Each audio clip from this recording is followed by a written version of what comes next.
Hello everybody and welcome to the Creafoam channel. My name is Hans and today we're going to show you how to cut foam. So what we need is a cutting mat, a knife and of course foam. The cutting mat makes your knife last longer. If you don't have one, no problem, you can also use hardboard to protect your table. First of all, you don't need an expensive knife to cut foam. The most basic snap-off knife will do the job. Maybe you call it a craft knife or even something else, we'll just call it a knife. If you're not using a new knife or another sharp knife, then the result won't be that good. Then you have something like this. It won't cut through and you won't have an even edge. So make sure the knife is sharp, and you can do that by snapping off the top part like this. Now that we have a sharp knife, it should be a lot easier to cut through the foam. Make sure the blade is a little bit longer. When you want to cut like this, you see that a part of the knife is dragging into the foam, and then you cannot cut like you're supposed to. So a larger blade, and then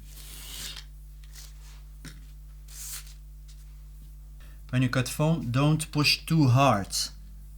You have to find the right balance between pushing hard and making the move to cut your foam. Also make sure that your knife is in a 90-degree angle. If you hold your knife like this and you cut, then you have cut it in an angle, and if you want to glue the foam later, it won't be in a 90-degree angle but like this. So it's very important to use a 90-degree angle. For straight lines, it's much easier to use a metal ruler. It's also easier to hold a 90-degree angle.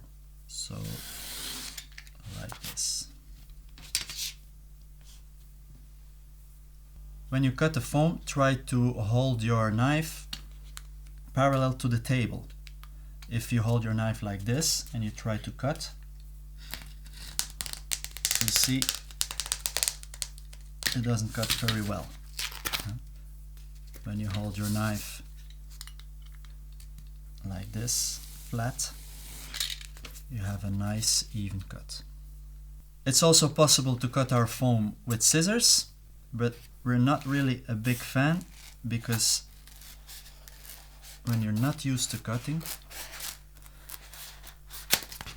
you will see small imperfections, and also the foam is a little bit bent. So we always cut with a knife instead of scissors. The faster you can cut, the cleaner the cut will be.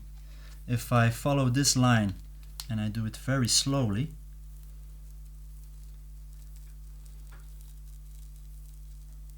there's a chance that I'm not really through the foam.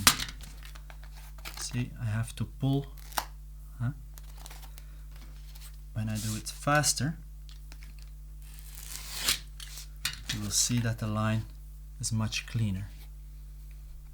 Why is it so important that you have clean cuts? Well, if you have clean cuts, it's much easier to glue both parts together. As always, practice makes perfect. I hope you enjoyed this video, and be sure to check our other videos on our YouTube channel or on Facebook. When you're watching on YouTube, have a look at our other videos or subscribe to our channel. You can also follow us on Facebook, Instagram, Pinterest and Twitter. If you have any questions, use our contact form on our website or use the comment section here below. Thanks for watching.